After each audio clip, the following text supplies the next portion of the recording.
Hello everybody, Peter the Booklover here, and in this video is where I've reached 200 subscribers. What a milestone. Okay, now that I've reached 200 subscribers, I want to make a video talking about my favorite Spider-Man movies. Let's talk about it.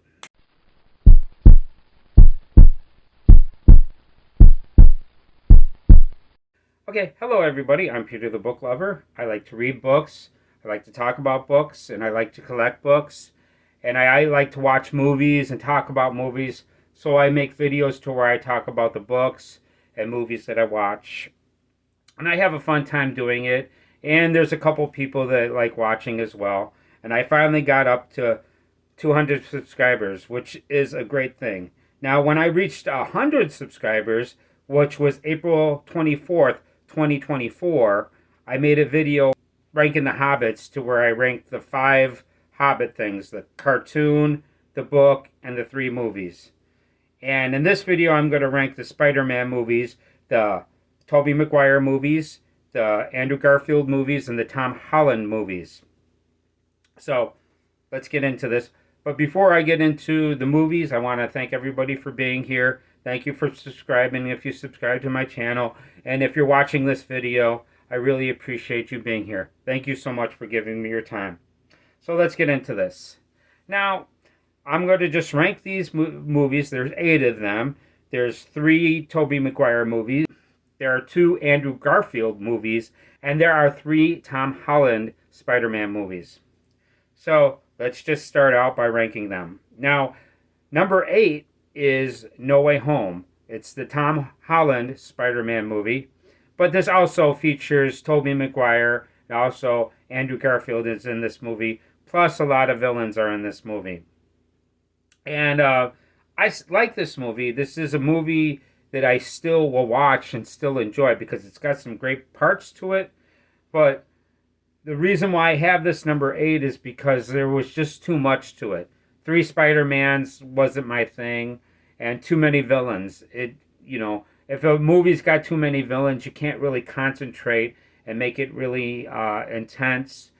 And also, they had a scene to where Aunt May dies in the movie, and that did not hit me in the gut like it should have, because Aunt May is a essential character to me, and it should have hit me a lot harder, but it really didn't.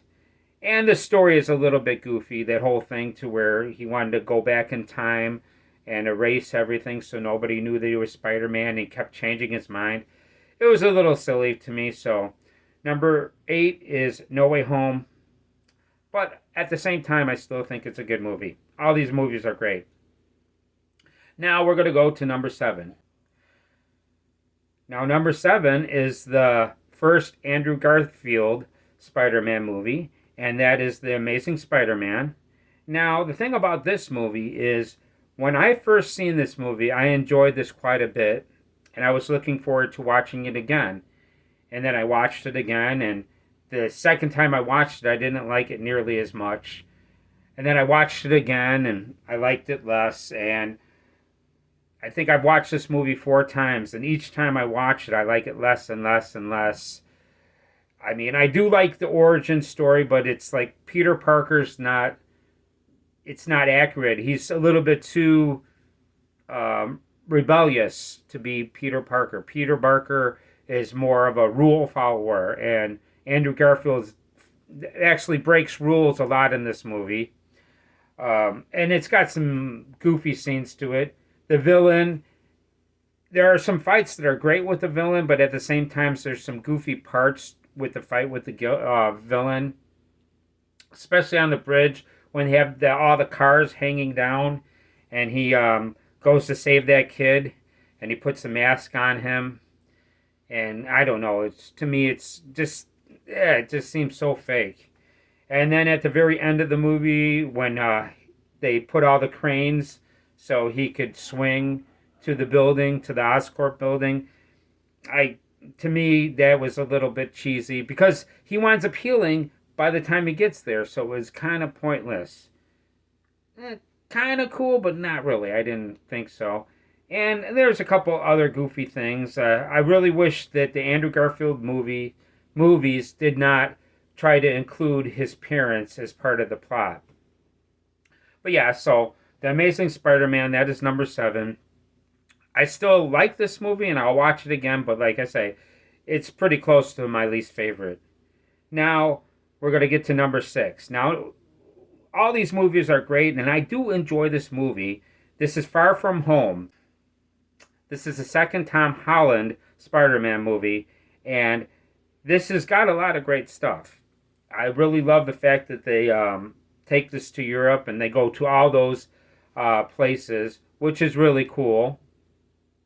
The scenes with the monster fights are pretty cool.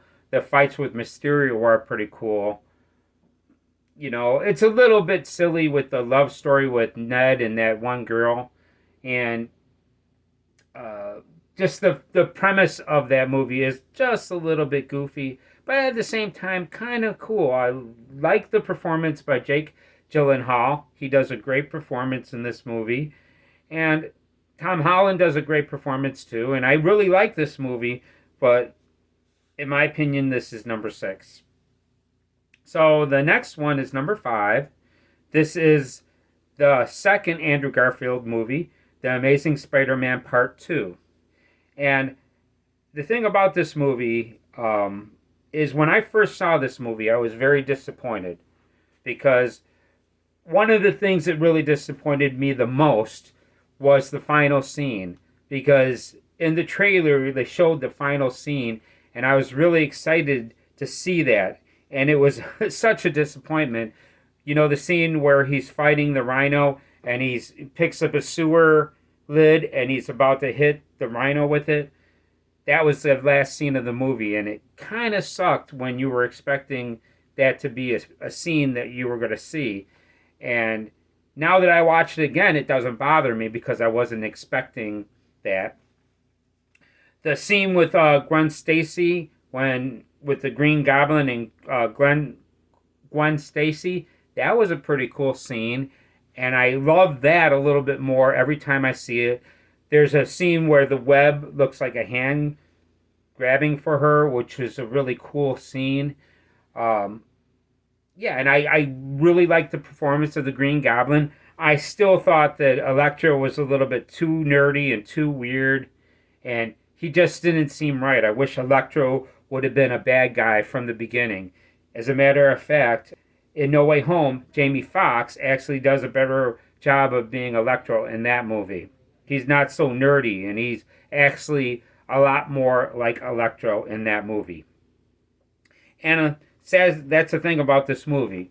I was disappointed when I first seen it, but after seeing this 3 times, I like it each time more and more. And I have a feeling if I watch this movie again, I'm going to even like it more the next time I see it. And the same thing with the next one. This is a Tobey Maguire movie, and this is the last one that he did, and it was Spider-Man 3. Now, this is another movie that I went to see it in the movie theaters, and I was really excited to see this movie, and there were some disappointments. The things that really disappoint me were that the Venom character and the Sandman got together too quickly. I wish they had more scenes with Venom by himself doing some things to build his character. But it's like he becomes Venom, and then the next thing he's teaming up with the Sandman. And of course, the scenes that kind of bother me are when Peter Parker becomes bad Peter Parker, and that whole scene with Mary Jane and Gwen Stacy in the bar. I could go without that, and you know, it was kind of funny. It doesn't bother me when I watch the movie, but at the same time, Spider-Man 3 has some excellent scenes in this movie, and this is a movie that grows on me a lot more when I watch it. I love the story of the ring and them fighting over the ring. I love the transformation scene to where he becomes Venom. It's a shame that they didn't do more with it.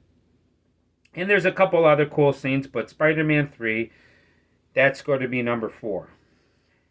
Now we're getting up to the 3 top movies, and these are all fantastic. These are wonderful movies. This is number 3 is going to be Spider-Man 2, and that's the one with Doc Octopus, and that's got some amazing scenes. I really love this movie. I can't complain about it. All the fight scenes are great. The story, I could go without Doc Ock being a good guy, and then he's a bad character because he's being brainwashed by those arms. I would prefer him just to be an evil character. But the fight scenes with Doc Ock and Spider-Man on the train and in the bank, oh, they're amazing. And I really loved it. This was a great movie. And I even like the parts to when Spider-Man kind of loses his power and a lot of great things. Yes, plus I love the scenes to where Spider-Man's in the restaurant with Mary Jane. She's about to kiss him, and then Doc Ock attacks him. Fantastic. Really love that scene. The second movie that I'm going to list here is going to be the first Tom Holland Spider-Man movie, and that is Spider-Man Homecoming. And the reason why this is number 2 is because I really love the performance by Michael Keaton as the Vulture. Great performance by Michael Keaton. I love the guy that plays the Shocker. That's a great scene.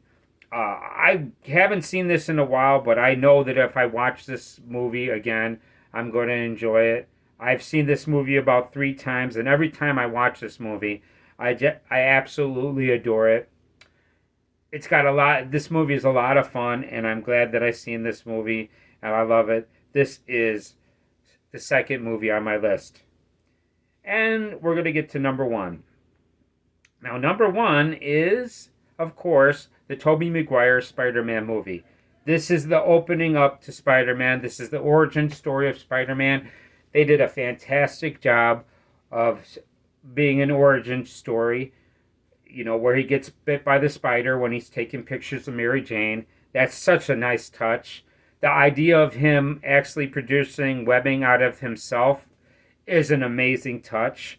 I really love the scene with Randy Savage where he plays Bonesaw. That scene is amazing. I love the scene when Uncle Ben gets shot and he goes and hunts down the guy that shoots Uncle Ben. And it's just an amazing beginning to great Spider-Man movies. And that's about it. But yeah, that's the ranking of the movies. Now, if you like this video, please do me a favor and hit the like button. And if you would like to, please leave me comments. I'd love to hear from you. And if you can, let me reach 300 subscribers. Please subscribe if you haven't subscribed before. I would really appreciate your subscription to my channel. And I work really hard to make my videos as good as possible. So that's it. I'm Peter the Book Lover. I want to thank you for coming by, and I hope to see you in the next video.